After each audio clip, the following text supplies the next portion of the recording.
नमस्कार आदाब, न्यू विदर्भ स्वदेशी न्यूजमध्ये आपले सर्वांचे स्वागत। प्रतिनिधी अतिक पटेल यांची रिपोर्ट।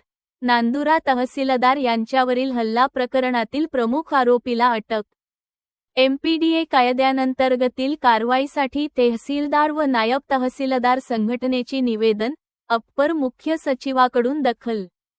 या घटनेने सुधारतो महाराष्ट्र राज्य तहसीलदार नायब तहसीलदार संघटनेच्या वतीने देण्यात आलेल्या निवेदनाची दखल विकास खारगे अप्पर मुख्य सचिव महसूल महाराष्ट्र शासन यांनी घेत आरोपविरुद्ध तातडीने कारवाई करून त्याला अटक करावे असे निर्देश पोलीस अधीक्षक बुलढाणा यांना शुक्रवारी दूरध्वनीवरून दिले। त्यामुळे आरोपी समाधान मोरेला एप्रिल 23 रोजी संध्याकाळी अटक केली आहे व एमपीडीए कायद्यानुसार तातडीने प्रस्ताव सादर करण्याचे निर्देश सुद्धा दिले आहेत, अशी माहिती संघटनेच्या वतीने देण्यात आली आहे।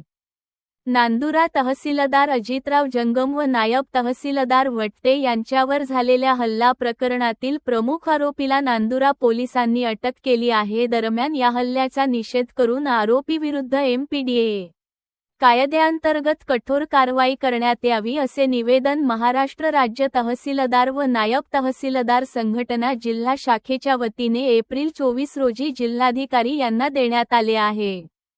अवैध वाळू वाहतूक करणारे MH28 AB 7638 क्रमांकाच्या टिप्पर विरुद्ध नांदुरात तहसीलदार जंगम यांनी कारवाई केली होती। हा राग मनात ठेवून एप्रिल 23 रोजी समाधान भगवान मोरे यांच्यासह दोघांनी तहसीलदार यांच्या केबिनमध्ये प्रवेश करून त्यांच्यासोबत हुज्जत घातली व त्यांच्या डोक्यात लोखंडी वस्तूने वार केला। तसेच मध्यस्थी करणारे नायब तहसीलदार श्री वट्टे यांनाही धक्काबुक्की केल्याची घटना घडली होती। याबाबत नांदुरा पोलिसांनी गुन्हाही दाखल केला होता। एप्रिल 24 रोजी महाराष्ट्र राज्य तहसीलदार व नायब तहसीलदार संघटना जिल्हा शाखेच्या वतीने जिल्हाधिकारी यांना निवेदन देऊन सदर घटनेचा निषेध करण्यात आला व आरोपीविरुद्ध उपरोक्त कायद्याअंतर्गत कडक कारवाई तहसीलदार नायब तहसीलदार यांनी पोलीस संरक्षण देण्यात यावे व इतर मागण्यांचे निवेदन देण्यात आले। या निवेदनावर जिल्हाध्यक्ष विजय पाटील,